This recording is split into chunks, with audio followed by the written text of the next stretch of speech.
Moro kaikille! Tänään tekisin taas tämmöstä videota, niin lähdetään tästä katsomaan lampaita. Tänään käyn tosiaan vähän sen, koska mehän asutaan maatilalla, niin nyt mennään vähän katsomaan meidän eläimiä. No meillä on 2 koiraa tosiaan. Ja mä en niiden nimiä nyt kerro, mutta joo. Että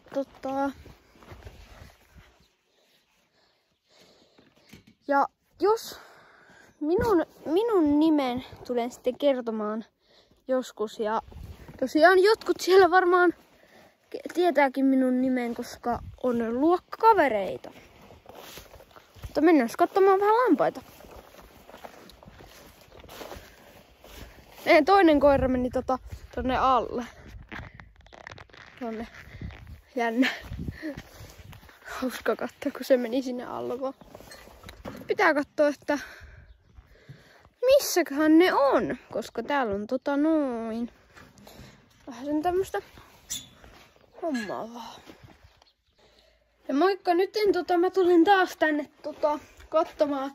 Mä vähän etin niitä, mutta ei näkynyt. Nyt päästiin tänne toisaalle, niin pitää käydä vähän kattelemassa kaikkialla, joten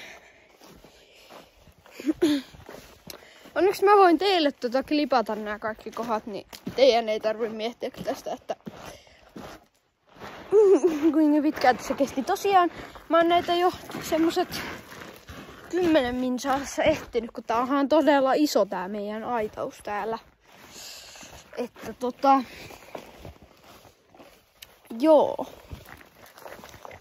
Mutta te saatte kaiken leikattuna, joten no tätäkin voisi vähän leikata, niin seuraavaan kohtaan niin katsotaan, että jos vaikka löydetään ne. Moikka!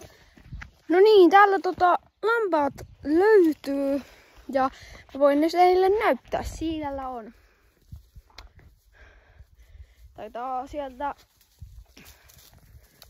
Eka tulee Hero sieltä. Moi! Katos. Hero on tosi kiva.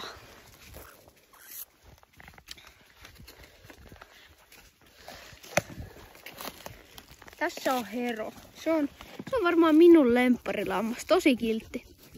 Oho, melkein nuolesta tähän kameraan. Mutta Hero on siis varmaan maailman kiltein lammas miten.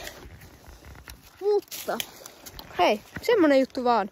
Pistäkää ihmeessä like ja tykätkää videosta. Ja voin tehdä jatkossakin vähän erilaisia videoita.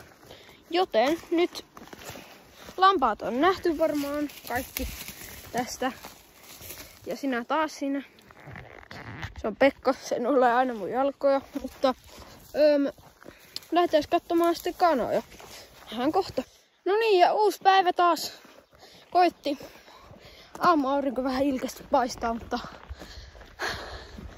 lähdetään katsomaan kanota sitten. Ja me saatiin tosiaan koiran pentuja, niin että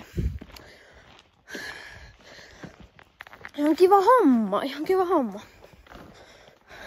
No niin, täällä on kanat tosiaan. Ja siinä kaikki kattelee. Tosi monet on tuolla sisällä, mutta sitä mä en teille nyt jaksa näyttää, joten olisikohan tää video ollut sitten suurin piirtein tässä, joten moro kaikille.